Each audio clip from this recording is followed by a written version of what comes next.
이번 분석은 AI 시대의 제조 혁신, SDV에서 배우는 미래형 비움 전략이라는 제목의 자료를 바탕으로 한번 진행해 볼 거야. 28페이지 분량인데 자동차를 예로 들면서 제품의 중심이 하드웨어에서 소프트웨어로 넘어가는 시대에 BOM, 그러니까 자재의 명세서가 어떻게 바뀌어야 하는지 다루고 있어. 맞아. BOM이라고 하면 그냥 뭐 공장에서 쓰는 부품 목록 정도로 생각하기 쉬운데 이 자료는 그게 아니라는 거지. AI랑 SDV, 즉 소프트웨어 정의 차량 시대에는 이 BOM이 기업의 핵심 전략 자산이 될 수 있다는 거야. 어떻게 그게 가능한지 한 페이지씩 넘겨보면서 한번 깊게 파고들어 보자고.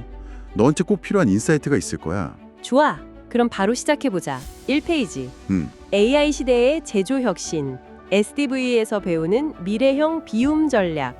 부제는 소프트웨어 중심 제품 개발을 위한 PLM의 새로운 패러다임. 뭐 키워드만 봐도 앞으로 어떤 얘기가 나올지 대충 감이 오네. 바로 다음 장으로 넘어가자. 오케이. 2페이지. 제품의 정의가 바뀌다. 하드웨어에서 소프트웨어 중심으로. 왼쪽에 클래식 자동차 엔진 사진이 있고 오른쪽엔 최신 전기차의 디지털 콕핏 이미지가 있네. 과거의 가치는 저런 기계에 있었지만 지금은 소프트웨어가 중심이라는 걸 딱 보여주는 것 같아. 맞아. 근데 여기서 중요한 건 저기 밑에 있는 핵심 통계야. 2006년 에버딘 그룹 자료인데 2006년 꽤 오래전이네. 근데 벌써 이때 기업의 73%가 전자 및 소프트웨어가 제품의 핵심이라고 응답했다는 거야. 지금은 뭐 말할 것도 없겠지. 제품의 본질이 변했다는 게 이 모든 논의의 출발점인 거지. 그렇네. 자, 3페이지. 복잡성의 위기. 기존 개발 방식의 한계.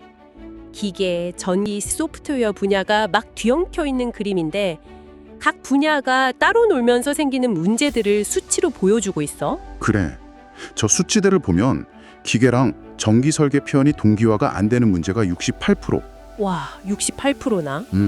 그리고 각 분야별로 다른 데이터 관리 툴을 쓰는 경우가 36%, 심지어 설계 프로세스 자체가 다른 경우도 25%나 된대. 이렇게 다 파편화된 방식으로는 지금처럼 복잡한 제품을 제대로 개발하기가 너무 어렵다는 거지. 그야말로 위기네. 그래서 4페이지에서는 디지털 청사진의 재정의, 비움이란 무엇인가라고 하면서 기본 개념부터 다시 짚어주네. 여기서 비용의 정의를 제품 생산에 필요한 모든 원자재, 부품 등을 계층적 구조로 나타낸 목록이라고 하고 있어. 목적은 제품 구조를 정의하고 생산 계획을 지원하고 원가 산정의 기초가 되는 거고. 근데 가장 중요한 건 전략적 역할 부분인 것 같아. 바로 그거야. 비용을 이제 단순한 목록으로 보면 안 되고 기획부터 설계, 생산, 서비스까지 모든 단계를 연결하는 제품의 DNA이자 디지털 청사진으로 봐야 한다는 거. 이게 핵심이야. 제품의 DNA라. 와, 닿네. 그럼 5페이지. 목적에 따라 진화하는 비움의 종류. 가운데 통합 제품 데이터를 중심으로 여러 개가 있네. 설계 비움, E비움이라고 하지. 그리고 생산, M비움, 영업, S비움, 서비스 비움까지. 맞아.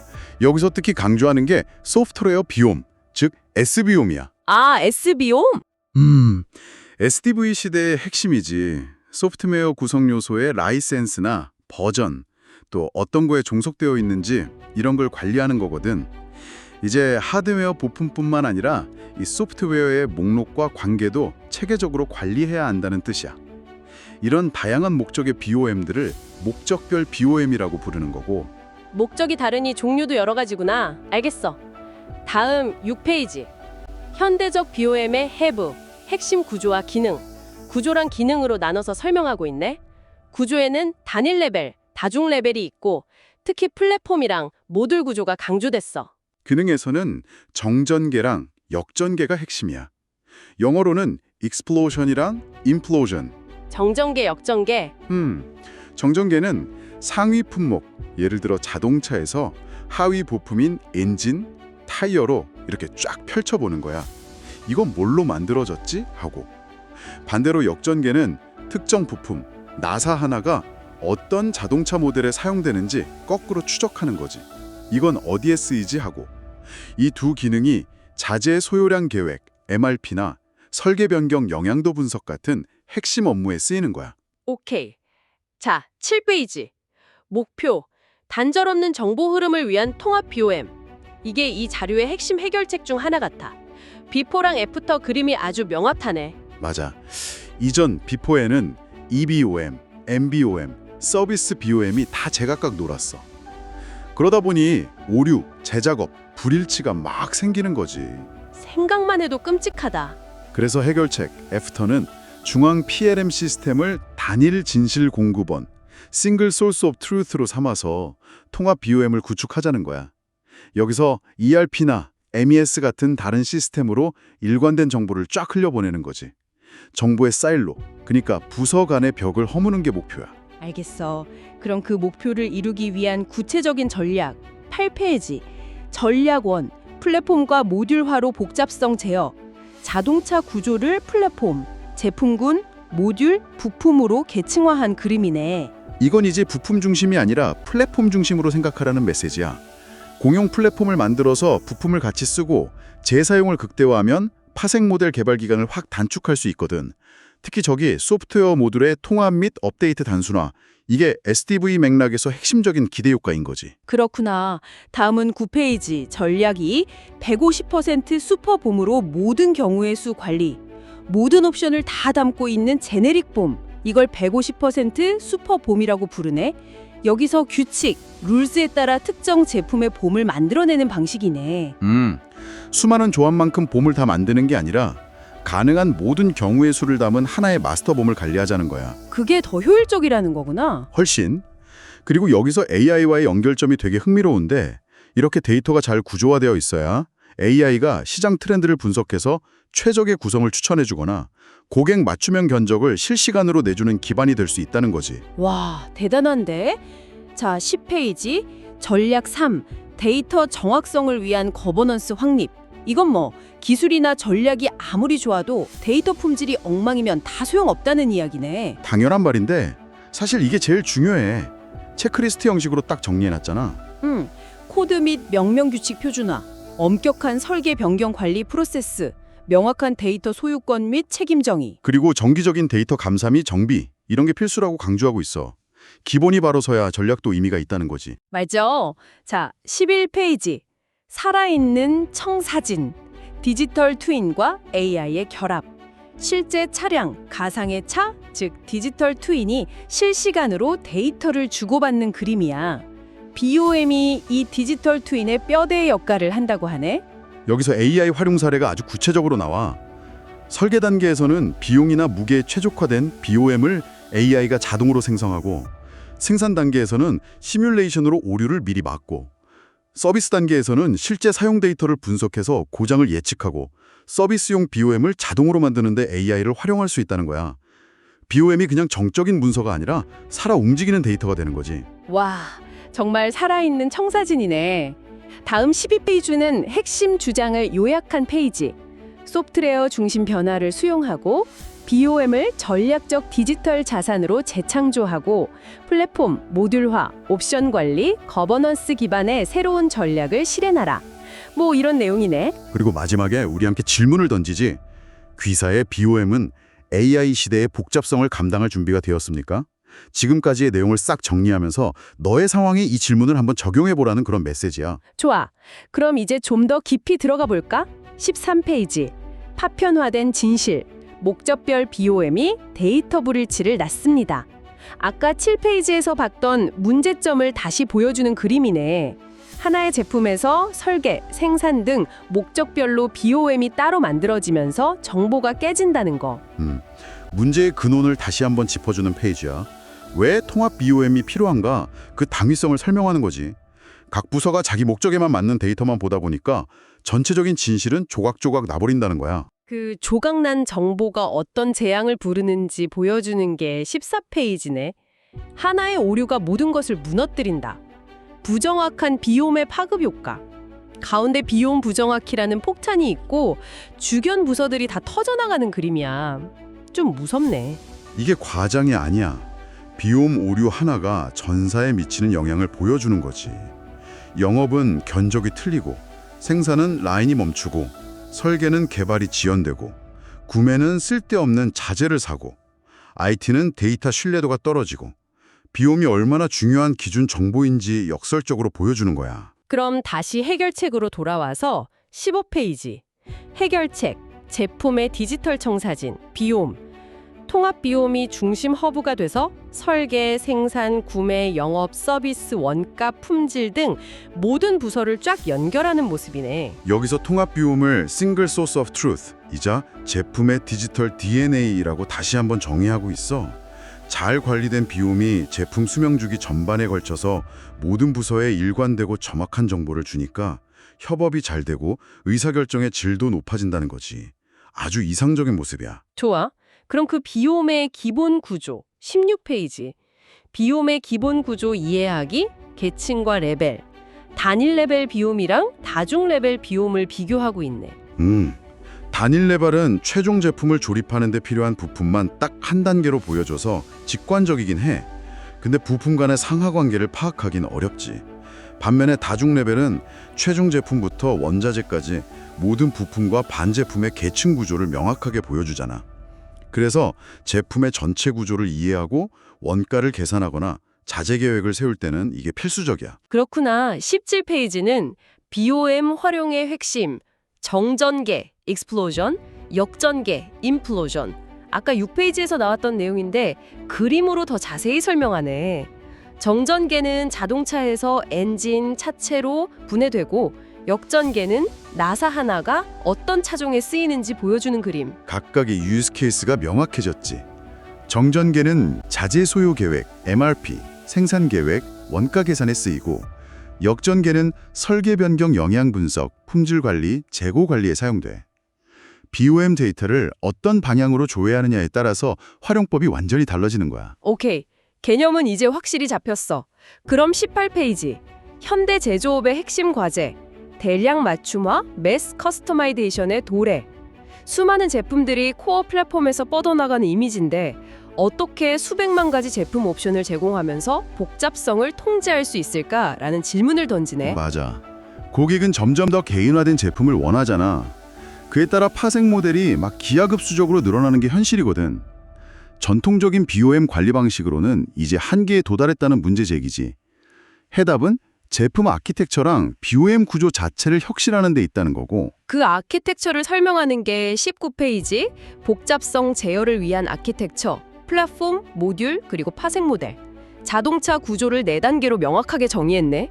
플랫폼, 제품군, 모듈, 파생 모델. 이 개념들을 잘 이해해야 돼. 플랫폼은 여러 차종이 공유하는 핵심 뼈대. 아, 뼈대. 제품군은 그 플랫폼에서 파생된 유사 차량 그룹, 뭐 세단이나 SUV 같은 거.